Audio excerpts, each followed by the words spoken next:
All right. Testing 1, 2, 3. Let's turn this off. I don't think I need to be looking at this anymore.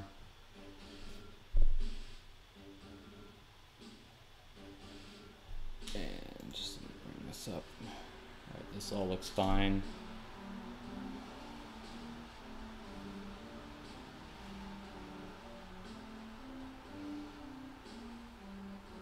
Okay.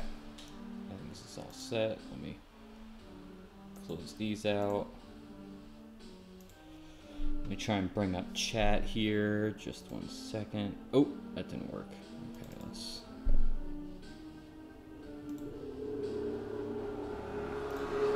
There we are.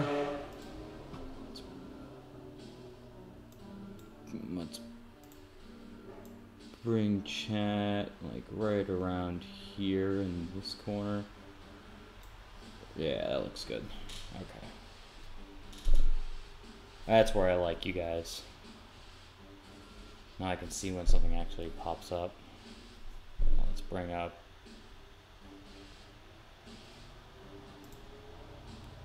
This, and I think we're ready to go. All right, so this is Adam here with the Sleeving Up live streams for one of the new generals in Commander 16, or Commander not 16. This is what, 18 now? Yeah, this is 18.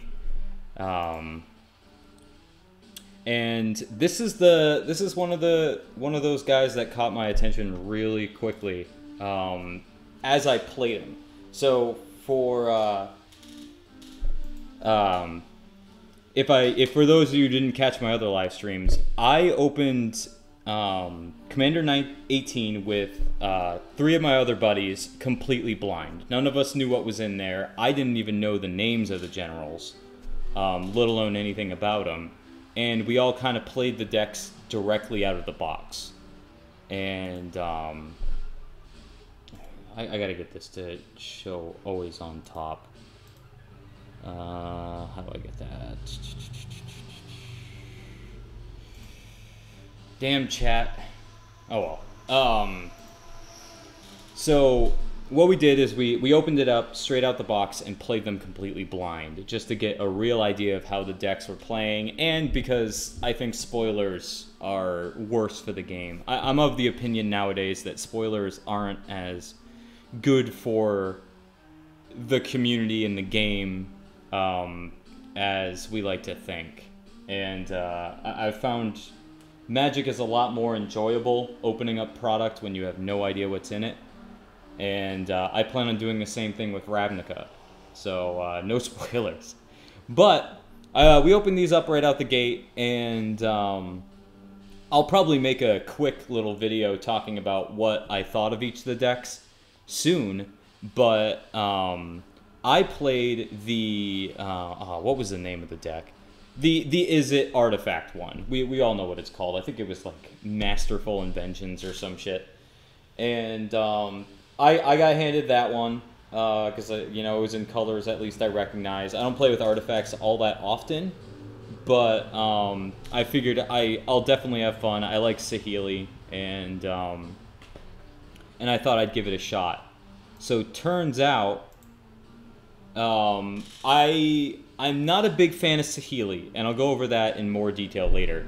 But game 2 we tried it out on, I actually managed to pull out Brudiclad here with a pretty decent board. Like not a spectacular board, but a decent one. I believe I had a couple of one of the 4/4s from that Thopter Engineer, that Retro Fitter Foundry card, and I managed to turn a board of like 8 1/1s of various shapes, of various types, all into 4/4s, and it pinched out a pretty nice game for me, or put me pretty far ahead until somebody blew it up. But I was able to do a lot of damage, and it was the most fun I'd had with the deck so far. I kept a mental note of them, but there's a funny story. Hold on 1 second.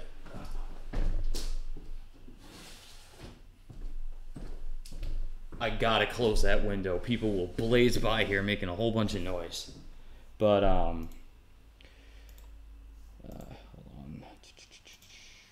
So the way we were playing him, fun fact, I had no clue that the tokens stay that way, even past your turn. I was actually playing with until end your turn because I didn't read the fucking card. But I was having a shit ton of fun with him for the couple of turns I had him out before he got wrathed, and he was the guy I kind of stuck to. I like another general on here. It's that it's that Merfolk chick that's an enchantress. She's excellent, and I'd love to build another deck around her. But this was the guy that really drew my attention. He is a lot of fun, and we can have a lot of fun with him in this deck. So let me get down to, let's get this kicked off here. So I'm going to click on the spoiler here. I am not going to be sleeving anything in, let's collapse these two. Today I'm not going to be sleeving anything with the camera live. I'm just going to be going over my tapped out because some of these cards are not in yet.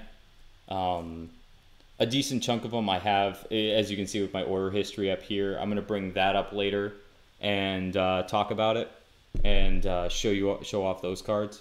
You saw it in the maybe board here. I've got a couple of them. But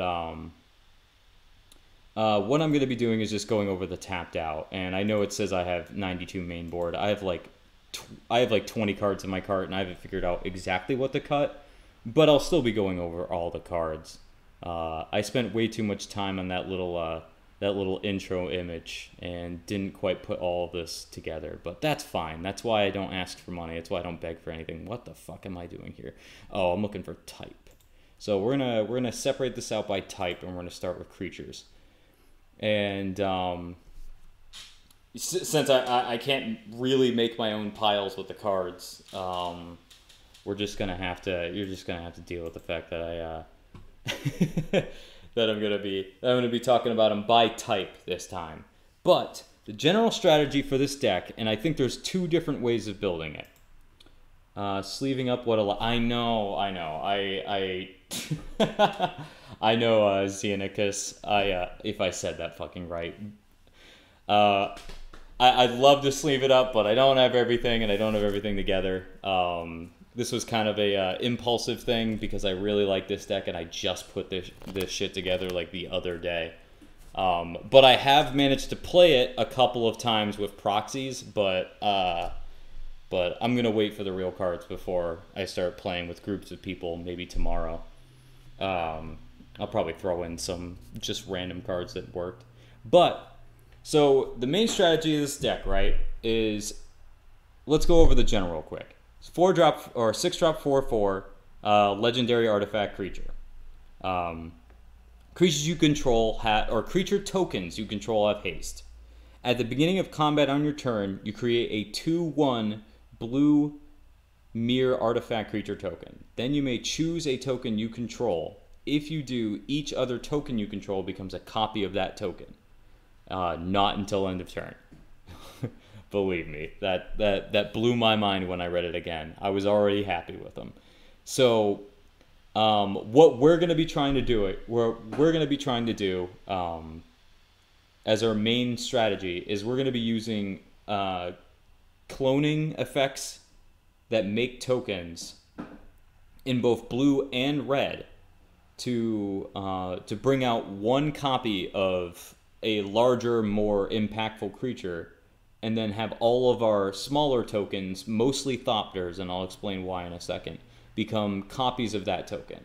Now this is the general strategy you'll probably see either way with a Brudiclad deck. There's not exactly much else I could see working out for him. I think that's kind of the path he's set up on, and I think it's the one he'll work the most for. So, but there are two different ways to build this, and the first way is you could go for a mild, not entirely dependent, but a mild artifact theme, and trying to use permanent-based effects to generate your tokens, generate your advantage, generate your other, the other aspects of what you're doing. You can use clones, you can use You can use ETB creatures to get your tokens out. And then the other way to build this, that I mulled over in length and discussed in length with some of my buddies, is you can build them as Spellslinger. And this would involve playing token producers that are instants and sorceries, like Goblin Fodder, or Dragon Fodder, Krenko's Command, stuff like that, Goblin Rally, the real obvious ones. And there's plenty of them in blue and white. You could play Young Pyromancer and Talran, the Sky Summoner, and just put in as many instances of sorceries as possible that create tokens or buff tokens, and then the same ones, the same sorcery token producers that we're going to be running, and then just kind of win with a large group of them.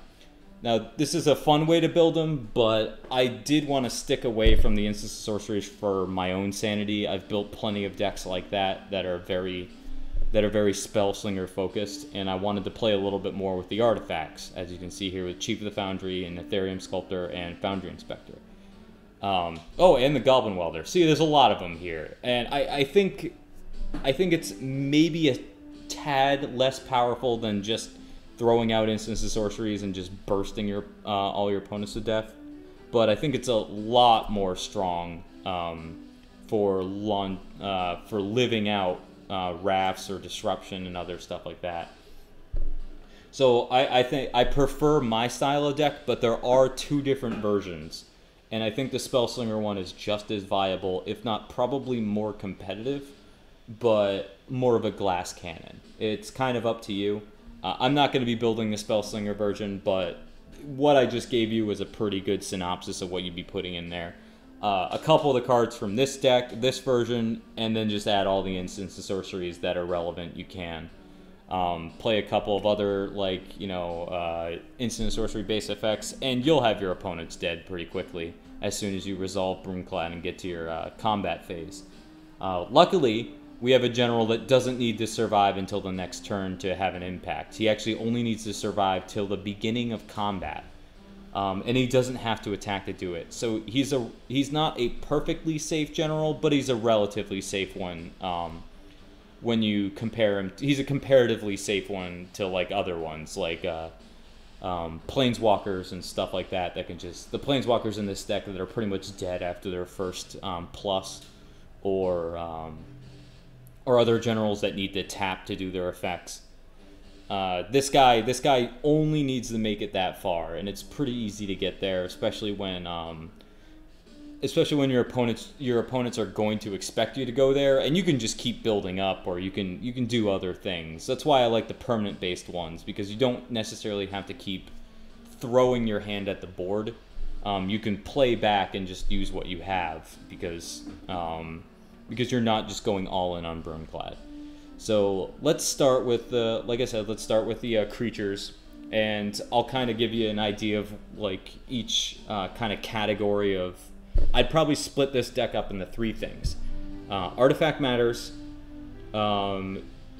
general card advantage, like just like basic card advantage cards. I'll show you the various types we picked for this deck that I thought were good enough. Maybe it's not the ones you want to use, but I think they're solid. So card advantage, artifact matters, and token producers. That's what we're really looking for. Or token producers, either clones or making the small amount of Thopters we're going to need. Thopters or creature tokens we're going to need to clone together. So first things first, right here, the Chief of the Foundry. We talked about this a little bit earlier. He's just going to give all artifact creatures you control +1/+1. So what I decided to go for is, since we're in the Artifact Matters theme, I'm going to be using a lot of Thopter tokens to use with Brudiclad, because he also happens to make a mirror artifact. And with a couple of Artifact Matters cards, we can actually become pretty dangerous with Thopters alone. And I like the prospect that they have flying, which means a couple of our other cards work well. So I chose Chief of the Foundry as a card just because he's also insane as a clone. If you can make a copy of him and then make all your tokens a copy of them, they obviously blow all of each other up massively out of proportion. And he's not useless otherwise. Like, we could pick a goblin and do the same thing by cloning him. Like, a goblin war chief would be just the same. But chief isn't useless in our deck alone, so we picked him. Next is the Therium Sculptor. All our artifacts cost 1 less. It makes our general cost 1 less, which is also important. And just a solid card. Fairy Artisans here. This is a card that's pretty obvious, like a second in command for this deck. She's a 4-drop 2/2 flying. Whenever a non-token creature enters the battlefield under your opponent's control, you create a token that's a copy of that creature, except it's an artifact in addition to its other types.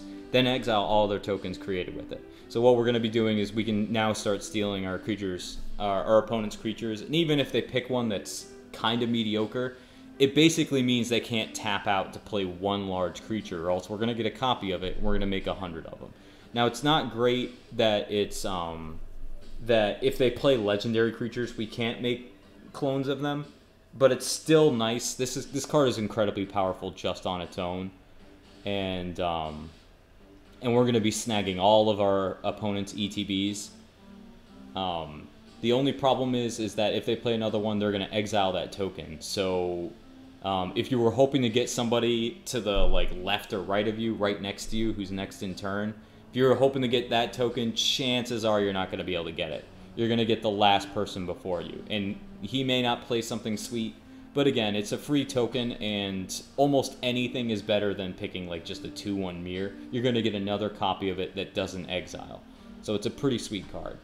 Feldon the Third Path, I just went over how awesome this guy is as general, and he's just as good here.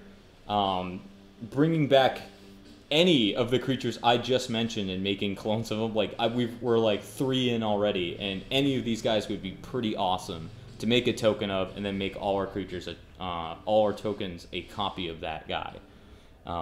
Having a shit ton of Fairy Artisans would be hilarious, and I want to make that happen. So he can bring a token back that's also an artifact in addition to its other types. You'll see that theme a lot here. And even though it sacrifices the beginning and the end step, we still get to keep the clone effect from Brudiclad on all our other tokens. Next is Foundry Inspector. This is just a Ethereum Sculptor that beats harder, and comes out a little slower. Just a great card. Let's zoom this in a little bit more. Here we go. There we go. We'll go 3 at a time here, so you're not just seeing all the other cards. You gotta wait until I tell you about them. Goblin Welder. Any artifact deck should be running this. You choose target artifact a player controls and target artifact in that player's graveyard. And as long as everything's still a legal target, you're gonna switch those two simultaneously.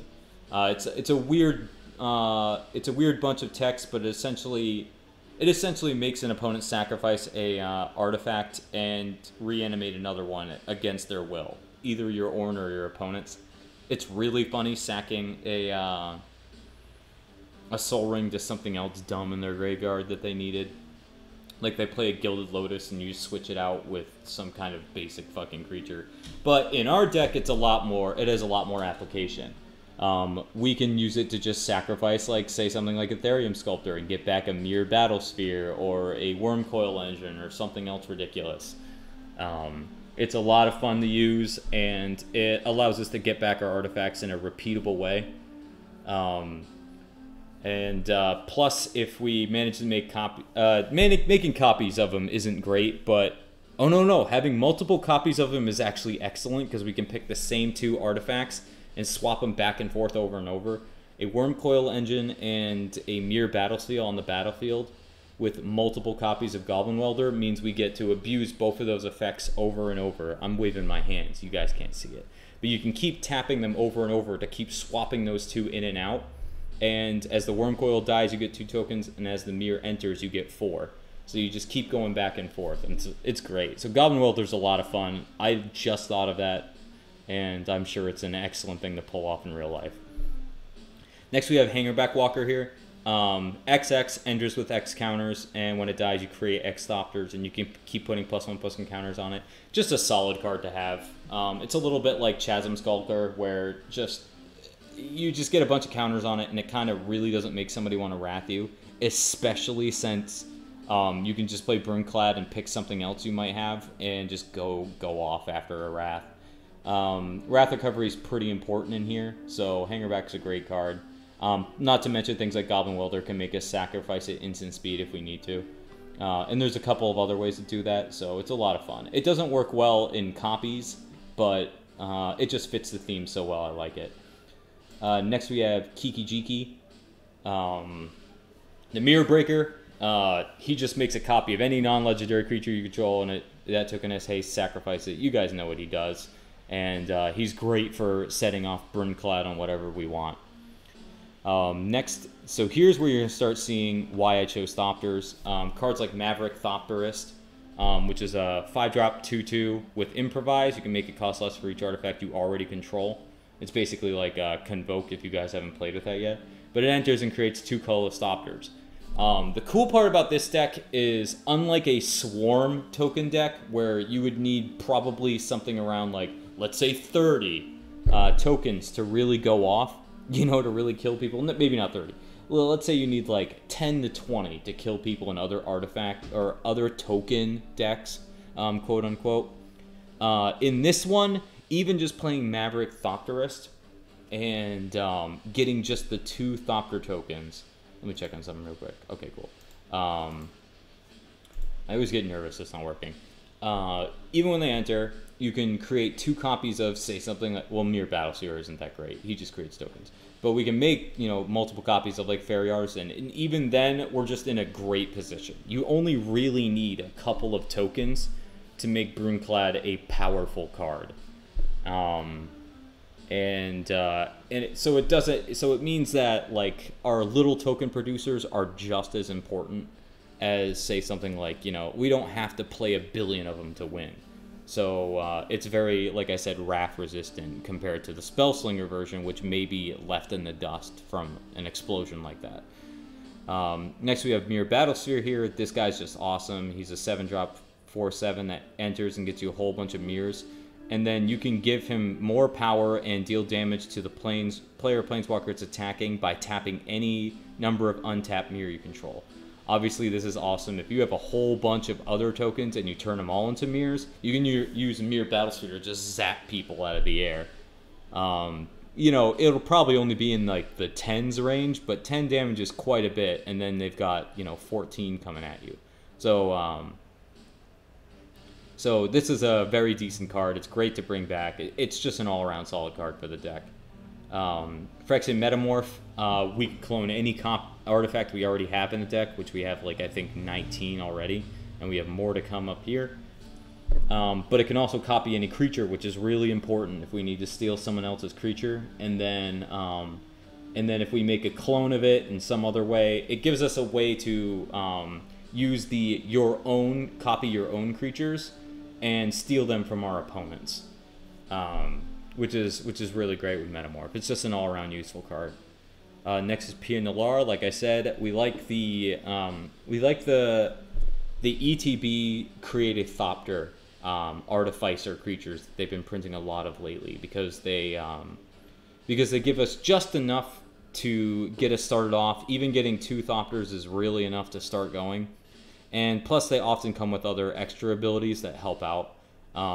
Giving a creature fire breathing is not bad at all, but it's mostly sacrificing an artifact to give a creature can't block can really help us out in a pinch to get some serious damage through, especially since most of our tokens will more than likely have flying or some other kind of evasion ability already, so we can kind of get through just by getting through some pinches. And otherwise, it's still just not a bad body. And then next we have probably the best card in the deck.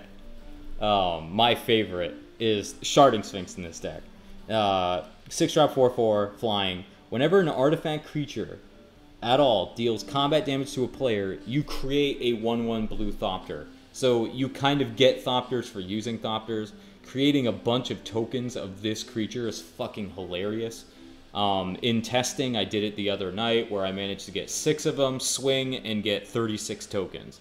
It's awesome. This is definitely like if you cast a Fabricate or you don't know which creature to pick in this deck to start going off, it's Sharding Sphinx. Fucking awesome. We have here Soul of Nufrexia. This is kind of a pullover from me building the deck earlier. I don't know if it necessarily makes the cut later, but still giving our permanents indestructible and having a trample 6/6 as something we pick to clone is just fine. If we manage to make a copy of them, making all our tokens, you know, Primeval Titans or whatever you want to call them. That dinosaur they keep fucking printing at common, yeah, we get a whole bunch of those, and having a whole bunch of 6/6s with trample is probably more than enough to win, especially if you have enough mana to make them indestructible. That's certainly fine. Also, being able to exile them from your graveyard to give your permanents indestructible again is not something to sneeze at, and is more than likely to take somebody completely off guard. So it's definitely still a really good card, plus I love the art. Next is Thopter Engineer. When it enters the battlefield, create a 1/1 colorless Thopter artifact creature with flying, and artifact creatures you control have haste. Excellent if we can't get Brunhald out yet.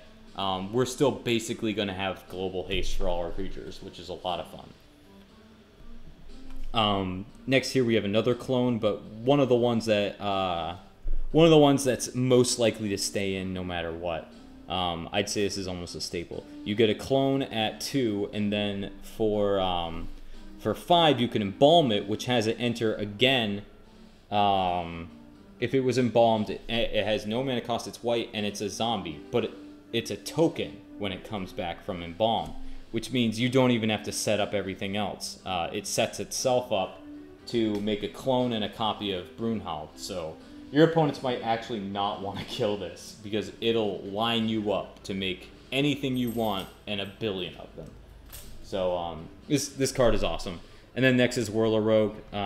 Enters, creates 2 Thopters. Not much to say about it, but you can tap 2 untapped artifacts to make a creature not be able to be blocked, which is just a bunch of fun. Again, it's really nice to be able to get damage through with some of these abilities when we really need to in a pinch. And tapping 2 untapped artifacts is not much of a price for sure. So next we're gonna go to probably artifacts here, because that's probably the second most important card type. Everything's showing up fine.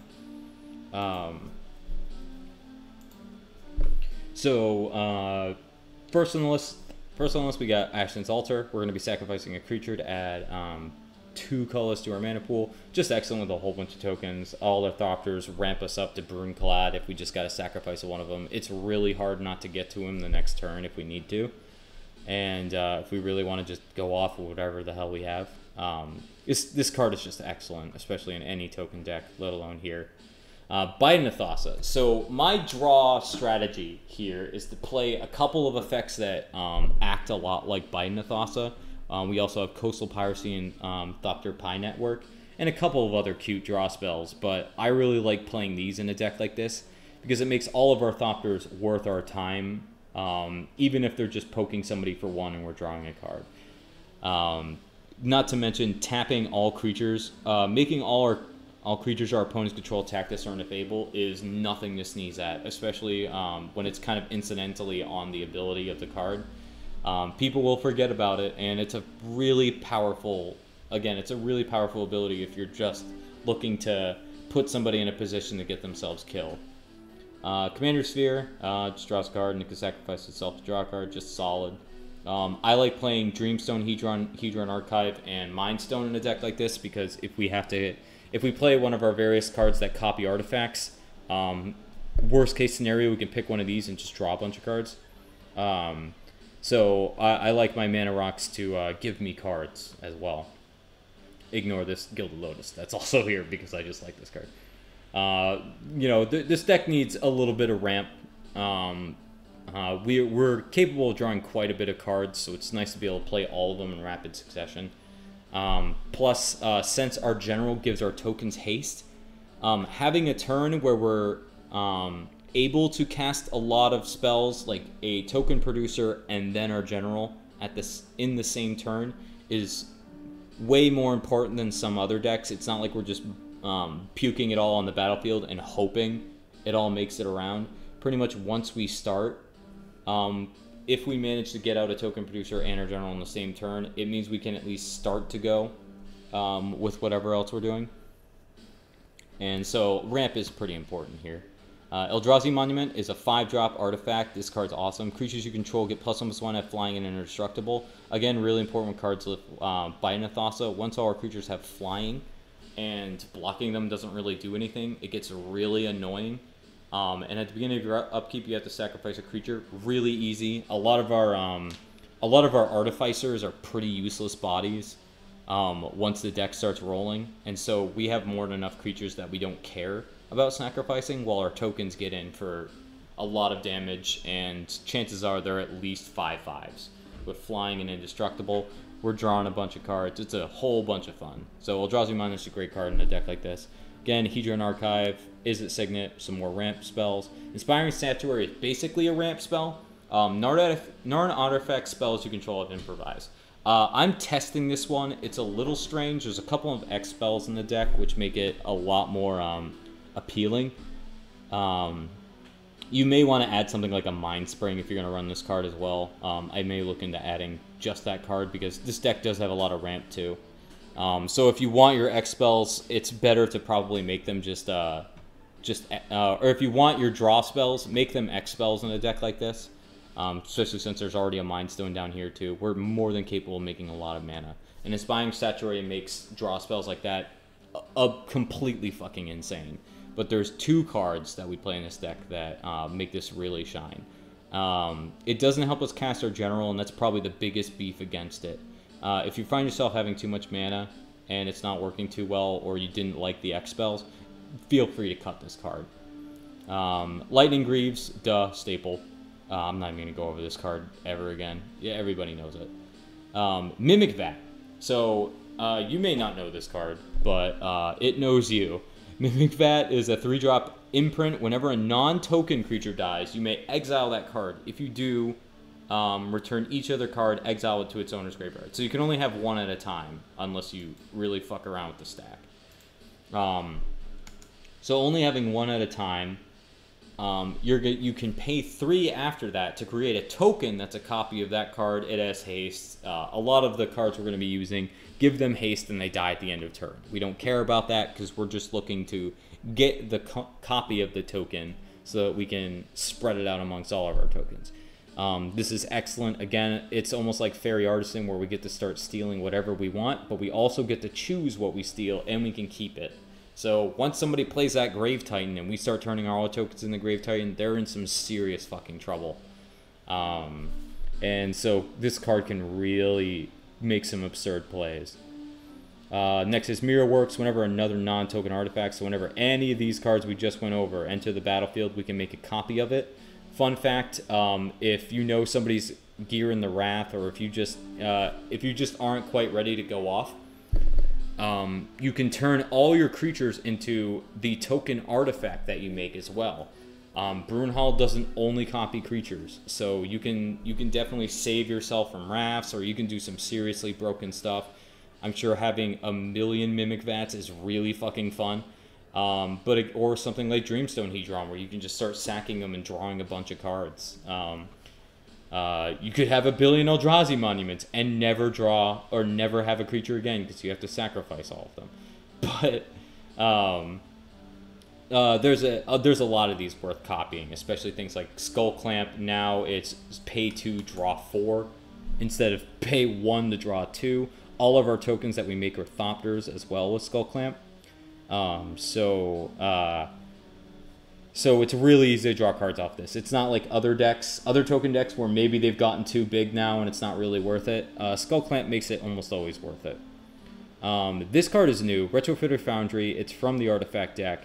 It's a 1-drop that you can untap, and then you can pay 2 to make a servo, pay 1 to sack a servo and make a Thopter, and then just straight tap it to sacrifice a Thopter. And this is the line we really like. We're playing with a lot of Thopters. So this is a 1-drop that we can just sack any Thopter we want to create a 4/4 instead. And once we do that once, we can turn the rest of them into 4/4s. We don't even have to tap this. But another thing this is nice for is this is a mana sink. We can essentially just keep going.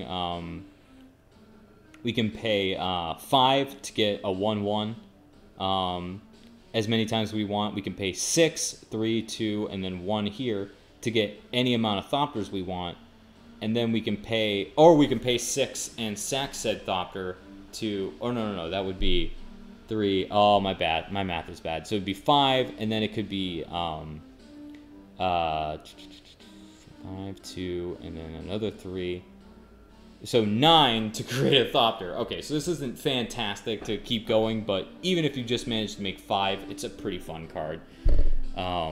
Especially we do run things like Unwinding Clock, which make this a lot more appealing if we can just make it 1/1 every turn on our opponent's turn, by maybe untapping something like, you know, Soul Ring and a Retrofitter Foundry, and we just keep making 1 servo every turn. That really adds up. Again, 2 or 3 copies of any one of our bigger creatures or someone else's bigger creature is more than enough to put our opponents in some pretty rough spots and have a lot of fun.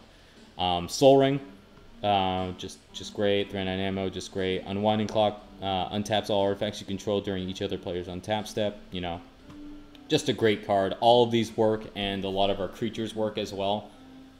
Chances are, whatever we make a token of is also going to be an artifact in addition to its other types, so we can untap everything. Bunch of fucking fun. And the last card we're going to talk about here that I have on this list is Sundial the Infinite. It's a 2-drop that you can pay 1 at any time to end the turn only during your turn. So what this is good for is it's good for 2 separate things. Our deck really likes to get to the combat step, and our general heavily implies or heavily rewards us for playing out our hand before combat and then going into combat to try and get our trigger. What this creates is almost no need for the post-combat main phase a lot of the time, or a end of turn phase. We don't really care about either of these phases, especially since a lot of our tokens die at end of turn. We can use this to obviously keep those tokens. That's what it's there for. So when we get help me out here. Oh yeah. So when we make a Kikijiki token or some other effect like that, we can end the turn and keep it. But what this also allows us to do, what I really like it for in this deck, is a lot of our opponents will be trying to stop us before we get to combat. You know, there's 2 things that can happen when we try and go to combat and get our trigger. Either our opponent's going to try and stop it our opponent's obviously going to try and stop it before the trigger goes on the stack. Never mind, because let me just make sure really quickly. At the beginning of combat, so it is a trigger, they have the chance to respond to it, and they're going to try and stop our general. So we say go to combat, they go to kill him before we do, and then we could just end the turn anyways. Because chances are, if you're going for the morph for all your tokens, and you want to keep your general around, you can actually exile all spells and abilities on the stack and save him. Not a bad move if you have a couple of Thopters, a couple of treasure tokens, stuff like that, and if they're just gonna kill it anyways, you might as well tap and save them, and just skip the rest of your turn because you've probably played a couple things beforehand, or Brudiclad himself.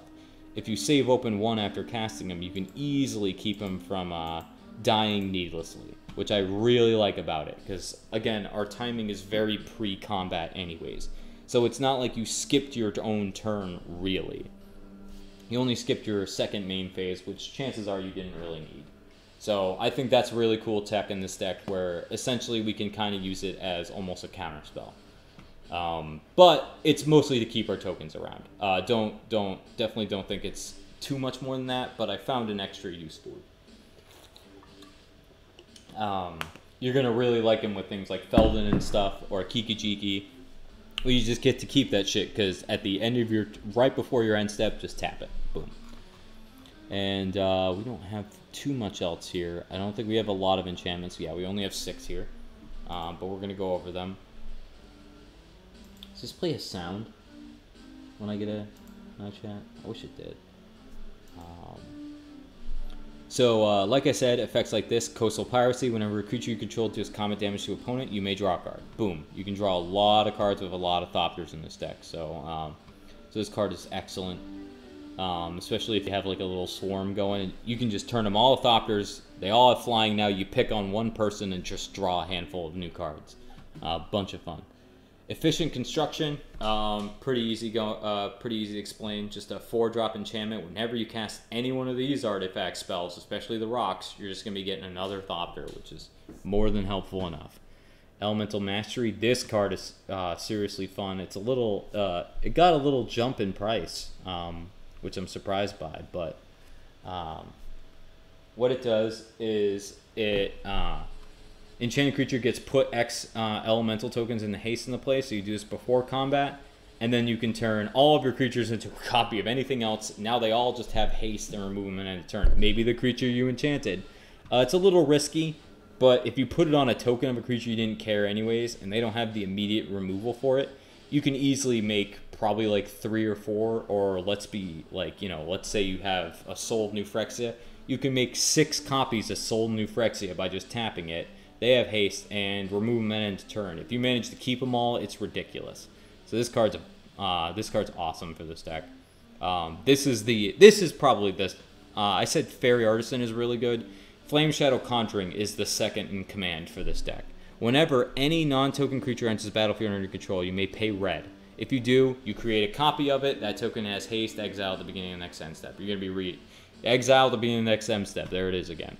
But you kind of get the token of whatever you want. So you play your Brudiclad, you play your Brudiclad, and then next turn you can make a whole bunch of tokens with Flame Shadow Conjuring. Let's say you play Thopter Whirler Rogue from earlier that enters and gets 2 Thopters, and then you pay the additional red. Now you have 4 Thopters and a Whirler Rogue token copy. And then you just morph them all into something huge, and it's just so much fun. Or you morph all your creatures into Whirler Rogues and attack on the ground for 2 instead of 1 on Thopters. It's a bunch of fun. Shared Animosity. Since all of our tokens will be the same creature type, this essentially just says attacking token creatures you control get get like coat of arms for their power when they attack, which is more than capable of killing somebody. Even just having 3 Thopters out turns them all into 4 1s, and that is nothing to sneeze at. That's a very small example. Like I said earlier, we can make Elemental Mastery. We get 6 tokens and warp them all into Souls of New Phyrexia. Then swing with all of them. They're all just 12 trample creatures. It's disgusting. Thopter Spy Network. This is another one of our draw spells that's like enchantment or permanent based. The beginning of your upkeep, if you control an artifact, which is always, you're just gonna, at the beginning of your upkeep, you just get a 1/1 Thopter. If you don't have an artifact, shame on you. Chances are you're gonna be able to have it. And let's see something real quick. Okay, I'm at 48 minutes. Then, whenever 1 or more artifact creatures you control deals combat damage to a player, you draw a card. Oh, hold on just 1 second. I gotta take a quick break here.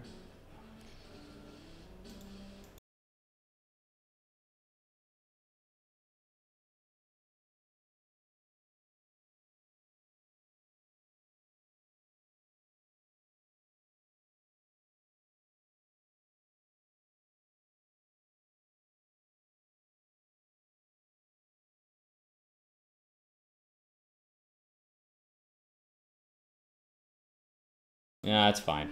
Okay, you're gonna hear a lot of meowing from a very excited cat in the background. My roommate Kyle just got home. Sorry about that. Not a huge deal. We're wrapping up anyways. There's not much on instant sorceries and planeswalkers. The only 2 sorceries we have, instants I have in the board right now are Pognify, which gives us a 3/3/8. We're also gonna play Rapid Hybridization as well. Because we have another 8 slots, and one of them's definitely going to go to that. You destroy a creature, it can't be regenerated. That creature's controller gets a 3/3 green ape, which allows us to morph. We can also use it on our own stuff to morph all of our creatures into 3/3 green apes, which is definitely I'm really getting that fucking cat. Which is definitely a really cool play. And it also just gives us some removal in the main board that's also synergistic with our general. And then next what I have here is Spell Swindle. You can also play... I'm trying to remember the name of that card. It makes a whole bunch of clues. Let me look it up. That's what investigate. Actually, I don't know what it's called, but I'm not gonna bother looking it up right now. But it allows you to counter a spell and get 3 clue tokens from doing it. You can play the same spell. I prefer Spell Swindle, and I don't want to play a lot of instants, or I don't want to play a lot of like counter spells in this deck. You're more than welcome to, but I'm probably just going to use maybe 1 or 2, maybe the other counter spell that investigates. Just look up clue tokens on Gatherer and you'll find it real quick. Actually, I could probably just do that. Let me check. It was Confirm Suspicions. That's it.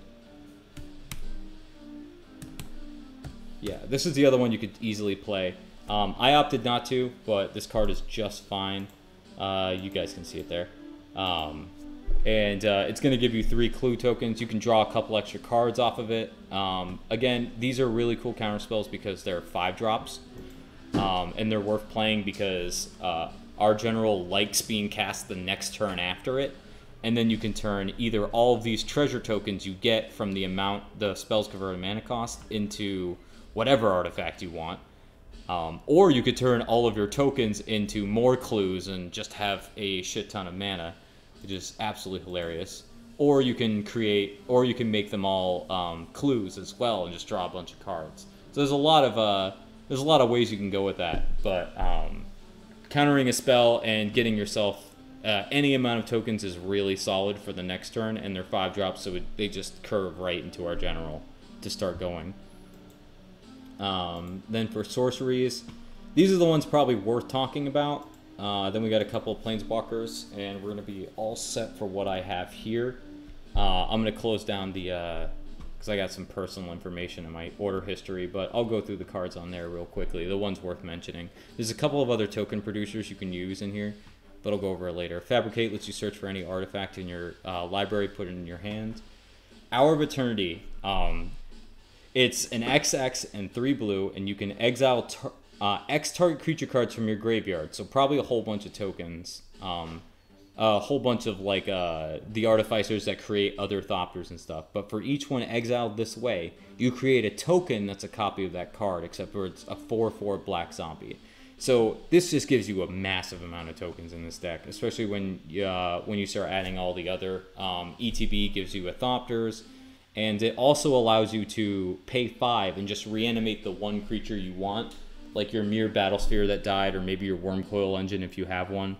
Sharding Sphinx is what I copied the other day, and then made all of my tokens a copy of a black zombie Sharding Sphinx. It was absolutely incredible.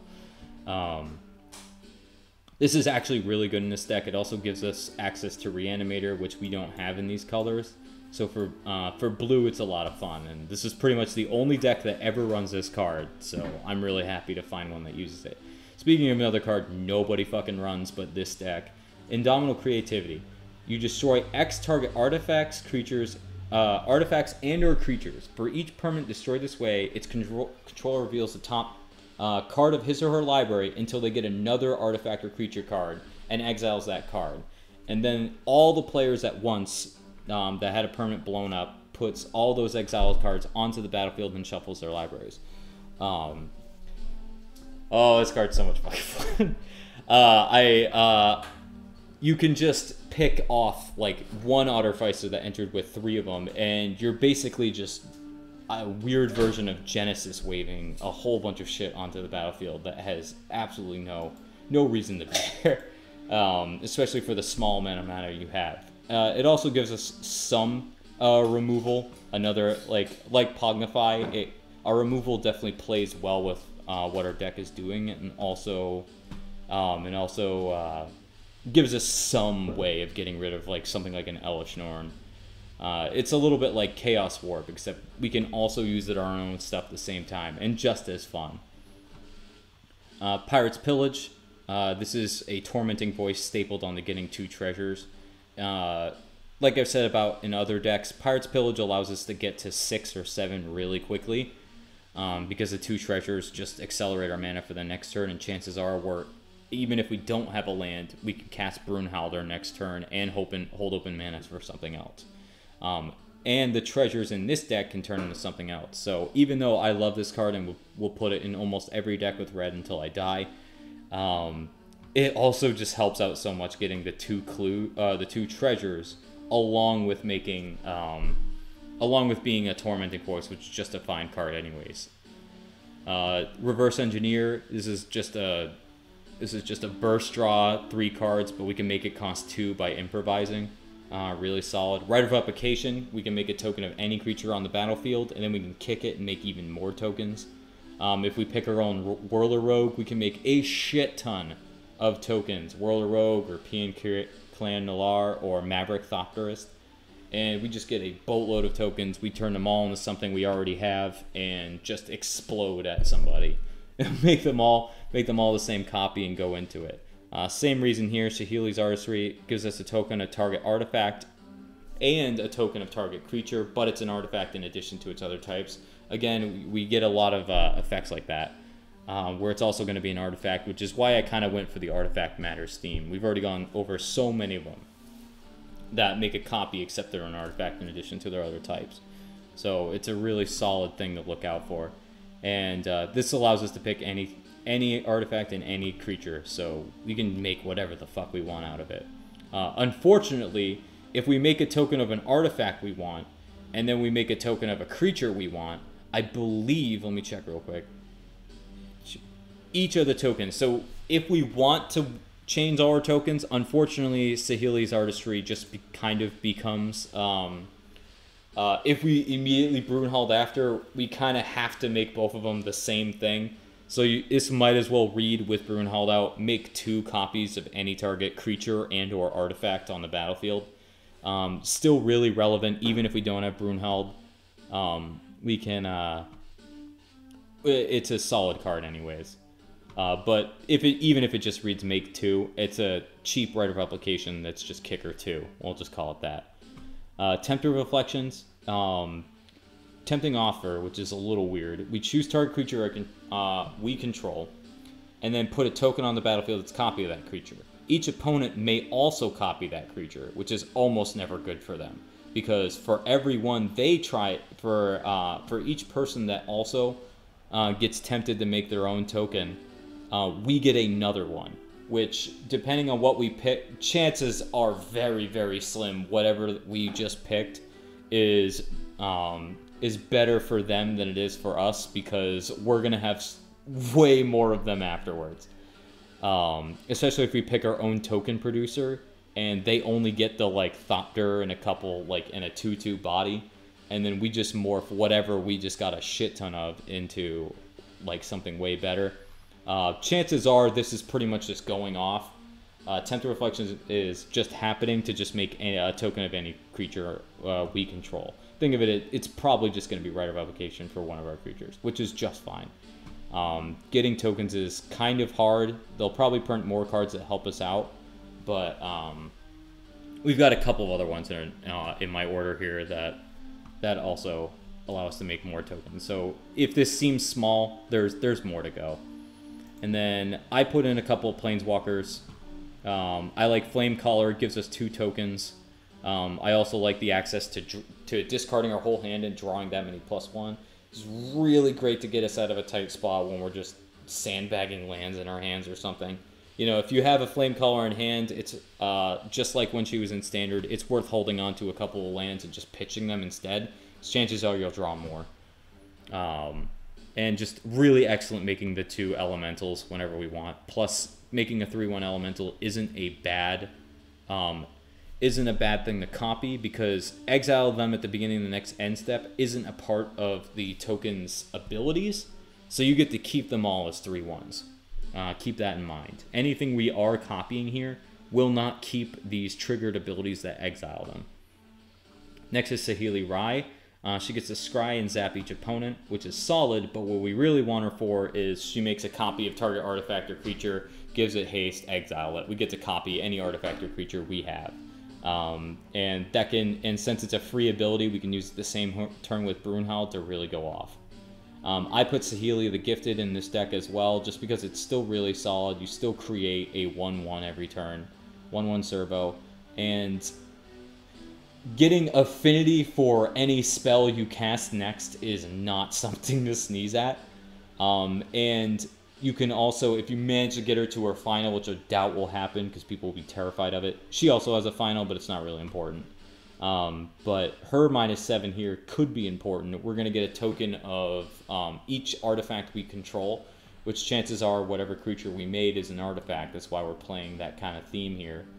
And we're going to get a whole bunch of those tokens, and they're going to exile. We're going to change them all into something else, and we're just going to kill somebody with that. So she's a bunch of fun to play in here. And last but not least is Artifice Master. He's actually not the least. He's definitely the most powerful. He's a 5-drop 5/5 that can give us a Thopter for a +1. And then for a 0, we draw a card. But if we have Metalcraft or 3 or more artifacts, we draw 2 cards instead. For free, no minus. It's insane.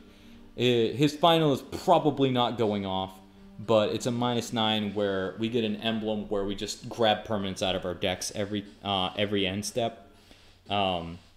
Not fantastic in this deck because we like to get our stuff before combat. Like I said, our end step is mostly like our second main phase and end step are our least favorite steps in this deck. We really like everything before we get to combat. So it isn't great that it's at the end step, but if you manage to get it off, it's still probably worth popping them. You'll probably still win after that. Once you grab a better Planeswalker after popping them. But then we got a couple of lands, pretty obvious. We play the 2 artifact lands, some fixing. I should have more in here, but I haven't added them quite yet. The real important things are play all of your artifact lands in a deck like this. They just help out with so many other cards. And if somehow... Oh, you can also make a copy of them. So what this is relevant for is if you have something like Saheeli, and you -2 her, the little one, and you can make a copy of your land until end of turn, and then you can make all of your tokens a copy of Sea the Synoid, or Darksteel Citadel, or Great Furnace, and just permanently ramp yourself with token lands, which is really funny and really, really fucking broken to be able to just like tap out on all your creatures, kind of leave them in the dust and just turn them into fucking lands and just keep them probably forever unless somebody plays mass land destruction. It's really hard to kill lands, so chances are you'll just be able to keep them, which is really funny and a lot of fun. I can't wait to do it. But and then last but not least, you have Buried Ruin. You can just pay 2, sacrifice it, return any artifact card. Like you read, there's a lot of them, which is just a solid utility land. There's probably a couple of other ones we could add here, but those are the big 4 you really need. Just the artifact lands and the Buried Ruins. Everything else can probably be fixed and you won't be too bad off. Inventor's Workfare, I think it is, isn't another bad card. Probably an Academy Ruins if you have one. But I wouldn't spend too much time on the mana base or putting in utility lands, because you just have a general that just goes so wide. You're not really going to need a lot of extra abilities on your lands unless you're really trying to maximize the deck. Academy Ruins and, like I said, Inventor's Fair are probably the only 2 I would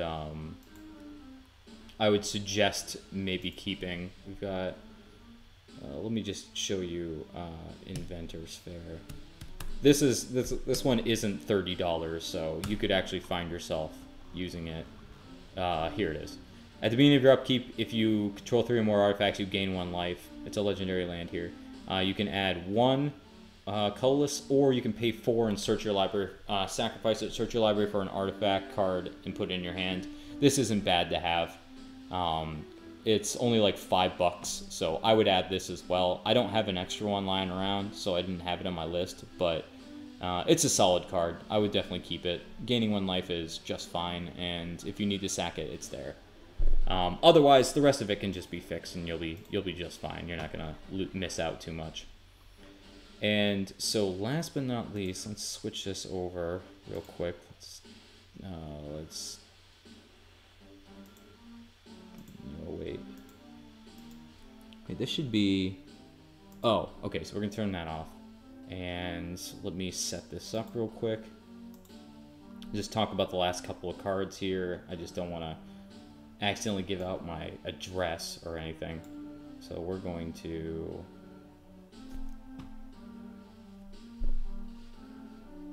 Okay, Judgment is the last card. So let me bring up the last of the cards here. Bring up the maybe board. No, this is sideboard. Okay, none of these are showing. Awesome. Oh wait.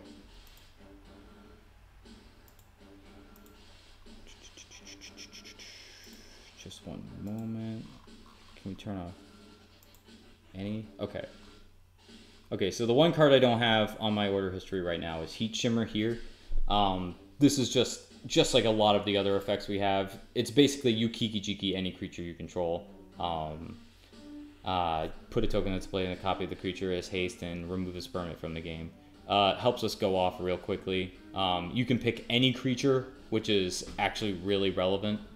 And it's only 3 mana to go off, so this is a really solid card. And then we have Aviation Pioneer.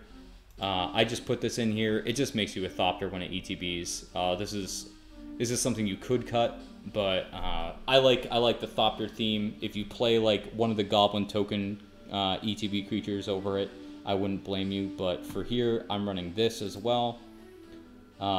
This is a really cool card. I think I'm just going to show you the obvious ones and the really cool ones. Back from the Brink is a 4-drop enchantment that exiles a creature card from your graveyard and you pay its cost. So you can basically cast creature cards from your graveyard, but you're making tokens of them instead, and you can only cast them as a sorcery. This is obviously really fucking helpful. You can pick just recasting your Artificers or your ETB creatures again, but also making them Thopters as well, or making them tokens as well, is excellent. And it allows us to play some of the bigger creatures you might be playing back and bringing them again. Things like the clones and stuff. It really sets you up so quickly and turns all of our creatures into a serious threat because they can just turn into the tokens later. And then we have Cackling Counterpart. This should be in every one of the decks. Again, you can see the prices right here, 34 cents. To put a token on the battlefield, a copy of any creature you control. And it can happen again, and it's instant speed. So you can set yourself up the next turn, and you can hold up for whatever else you want to do if you want to add counter spells. That should be in every deck, and it's not very expensive. It's definitely a staple of it. Experimental Aviator. Followed Footsteps is another card I would add to it. Enchant any creature, and at the beginning of your upkeep, you get a token that's a copy of it. So you enchant somebody else's shit they don't want to lose, probably the person who's most likely to kill your stuff, and at least you're still getting a token every turn off of them. Really fun card. Now, what do we got here? Helm of the Host. This is another, I would add it every time to the deck. 4-drop, 5 equip, legendary equipment. At the beginning of combat on your turn, you get a token that's a copy of equipped creature, except the token isn't legendary if equipped creature is legendary. So if you decide to put any legendary creature in your deck, like let's say Kiki-Jiki, you can actually make infinite copies of non-token or token non-legendary Kiki-Jikis, and you can just keep making more and more of them over and over, and that is a way to infinite combo in this deck. But even still, you can equip it to any one of your creatures and just get a free clone of it every turn. It's a little bit like a Followed Footsteps, so you have to pay 4 initially for, and then you can just repick what you wanna clone at the beginning of your beginning of combat as well, which means you get the effect pretty immediately. It's not just your upkeep, so you get a Followed Footsteps every turn. That's a little bit more helpful. And then, Mechanized Production. Let's open all of these. There's not too much else that's crazy here. Let's make sure. Mechanized Production. This is another card I put in every single one of these decks. Made it for $3. Enchant artifact you control at the beginning of your upkeep. You create a token of it. And then if you control 8 or more artifacts with the same name as another, you win the game, which is really easy. Which is a really easy way to win if you have nothing else. Luckily, it's at the beginning of your upkeep, so people have a chance to respond to it. But chances are you're just going to pick Thopters, make 8 Thopters, and they all have the same name, and oops, I win. They do have to kill the first Thopter, which is pretty easy to do. But this is still an alternate win con in the deck that's a lot of fun to put together. Even still, a Followed Footsteps for an artifact you control is just excellent. Chances are you just win with this by accident, though. So, that's fun. I put in Splinter Twin. I'm sure everyone's heard of this card, but it makes any one of your creatures a allows it to heat shimmer itself until end of turn, which is a bunch of fun.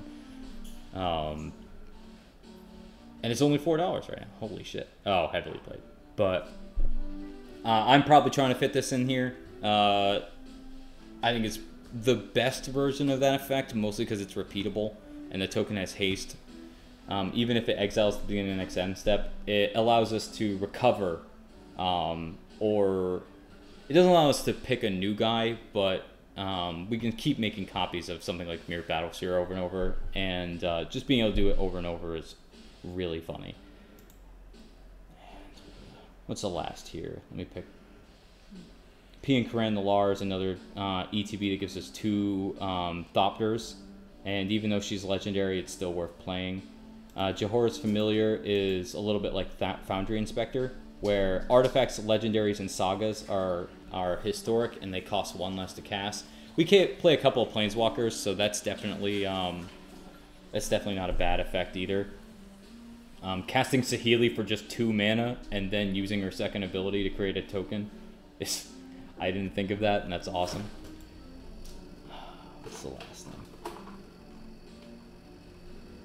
I think the last card I'm going to talk about is probably Storm of the Vault here.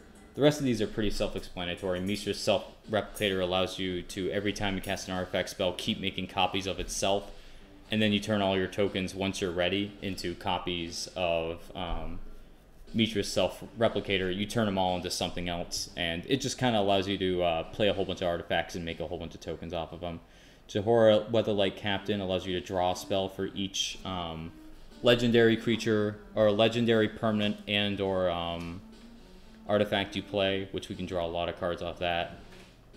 There's a couple of other little token ETB creatures in here. But the last card that's really fun here is Storm the Vault. We can play Academy, or Tolarian Academy in our deck. Did you know that? Whenever one or more creatures you control deals combat damage to a player, you create a colorless treasure artifact token. You can create a treasure. And if you don't have, at the beginning of your end step, 5 or more artifacts, you're going to transform it. If you don't have it, you can easily get there by just creating treasures and then making them all your tokens copies of treasures. But what it's really fun for is you're probably going to have 5 artifacts really easy, and you're going to flip it. Then you're going to have add 1 mana any color to legendary land, and then you can also add blue for each artifact you control, which is insane. Helps with a couple of our X spells. Yeah, I'm definitely putting Pull from Tomorrow, and I'm going to try and find a spot for Pull from Tomorrow. Let me show you here.